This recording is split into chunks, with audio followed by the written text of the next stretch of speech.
নমস্কার বন্ধুরা, আমাদের চ্যানেল অনিস কিচেনে আপনাদের সকলকে জানাই স্বাগত। আজ একটি ডেজার্ট রেসিপি আপনাদের কাছে নিয়ে এসেছি, যে ভীষণ ইজি বানানো এবং খেতে ভীষণ টেস্টি, সকলের প্রিয় মিষ্টি গাজরের হালুয়া। তার জন্য নিয়ে নিচ্ছি আমি এখানে 500 গ্রাম গাজর। সেই গাজরগুলোকে আমি ভালো করে ধুয়ে নিয়ে দুটো সাইড কেটে বাদ দিয়ে দেব এবং খোসাটা পিল করে নিয়ে তারপর গ্রেট করে নেব।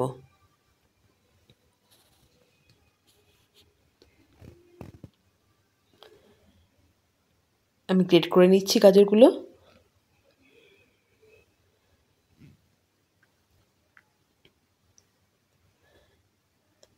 দেখুন আমার গাজরের পরিমাণ অনেকটাই হয়েছে।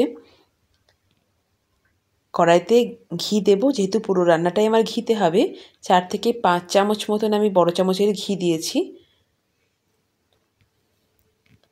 ভালো করে গরম করে নিয়ে গ্রেট করে রাখা গাজরগুলো আমি দিয়ে দেব এবং 5 থেকে 7 মিনিট মতন ভাজবো। কাঁচা গন্ধটা গাজরের চলে যাবে, তখনই ভাজাটা আমি বন্ধ করব। বেশিক্ষণ ধরে ভাজবেন না, অনেক সময় বেশিক্ষণ ভাজতে ভাজতে পুড়ে যেতে পারে, তাহলে গাজরের কালারটা নষ্ট হয়ে যাবে।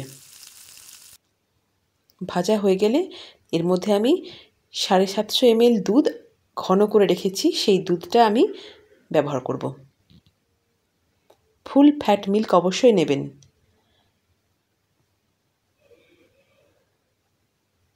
দেখুন আমার অনেকটাই গাজরটা কমে এসছে। আমি এবার ফুল ফ্যাট মিল্কটা ইউজ করব।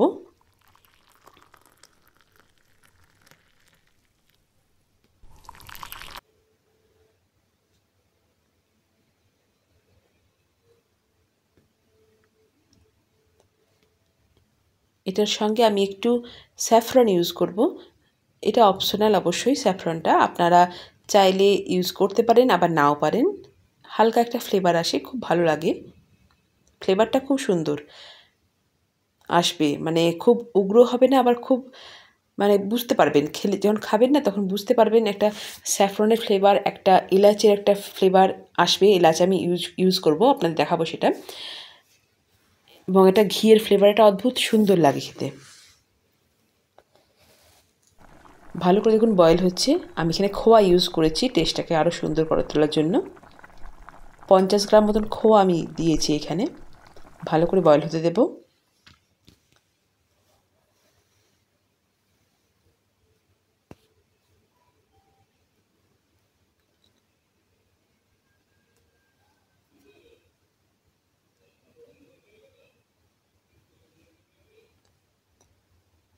এবার এলাচির পাউডারটা আমি দিয়ে দিলাম। এলাচির বীজগুলো শুধু বের করে নিয়ে আমি গুঁড়ো করে রেখেছিলাম। এরপর আমি যখন অনেকটা কোয়ান্টিটিটা কমে এসেছে, তখন আমি চিনিটা ব্যবহার করলাম। এখানে 250 গ্রাম মতন চিনি আমি দিয়েছি। একটু মিষ্টি বেশি পছন্দ করি বলে, আপনারা যদি কেউ কম পছন্দ করেন তাহলে আপনারা একটু কম দেবেন।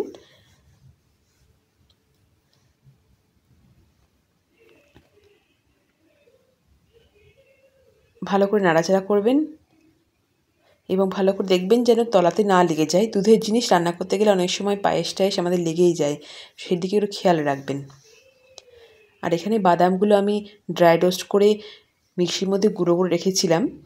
কাজু, আমন্ড আর পেস্তা দিয়ে দিলাম। আর এখানে 1 চামচ ঘি আমি আবার দিলাম।